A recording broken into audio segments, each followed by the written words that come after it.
you're from a very famous family, Selaani family in Palestine, and then so what made you to be a lawyer of people, a people's lawyer? And the second is you are in a sense a witness, or you yourself experienced the torture and the detention by the Israeli government. So tell us about the experience.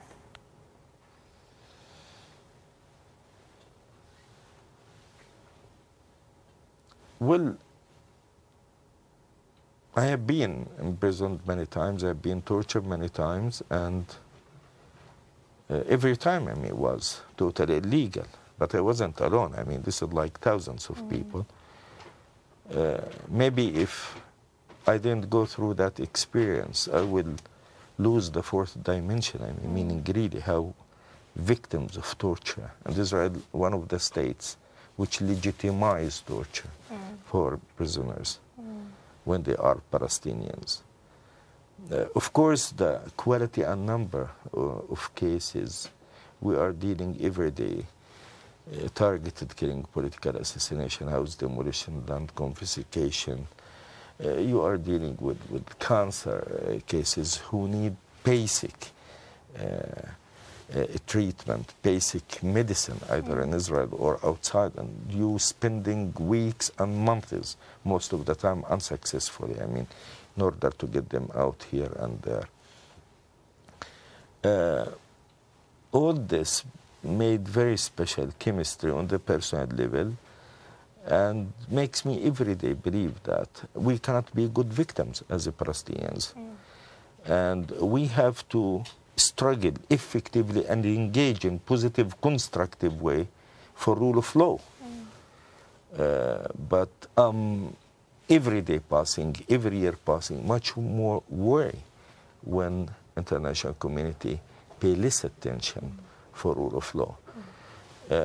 If we, our camp, as people who do believe in democracy, rule of law, international humanitarian law, and the human rights, being defeated, and we are defeated to a large extent there, because our message every day, the situation getting worse and getting worse. This will means, that sort of rule of jungle, will be part of that. Selectivity and double standards. Very poisoning, very bad, very damaging.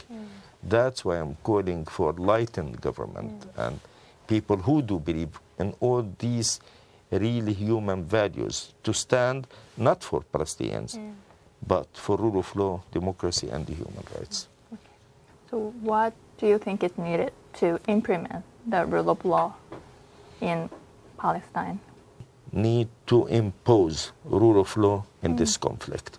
Israel cannot be state above international law, above international humanitarian law, and the human rights. They should be like any other states. We have in Gaza unacceptable, inhumane situation. It's a human-made disaster by Israel, by Israeli belligerent occupation, and we need to have an end of it. And at the same time, we cannot accept this ethnic cleansing in Jerusalem. We can't accept the Judaization of Jerusalem. We cannot accept, Israel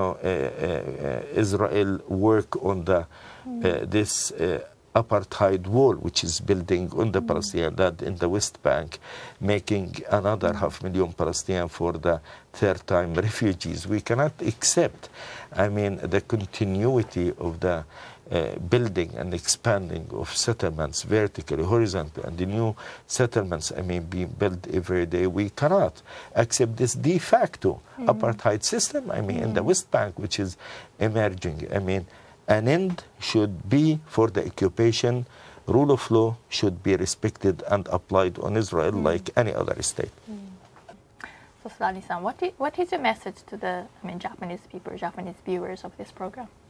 We have a great hope in Japanese, and I hope they realize the situation in Gaza, by all meanings and standards, really disastrous. It's human-made disaster, and international community should intervene effectively, not by dumping some food and medicine, but having an end for this criminal siege on 1.7 million civilians. Too many are not realizing that the situation in the West Bank is so sad, so bad, and so ugly. And there is de facto apartheid system in the West Bank practiced by this Israeli occupation. 3, rule of law.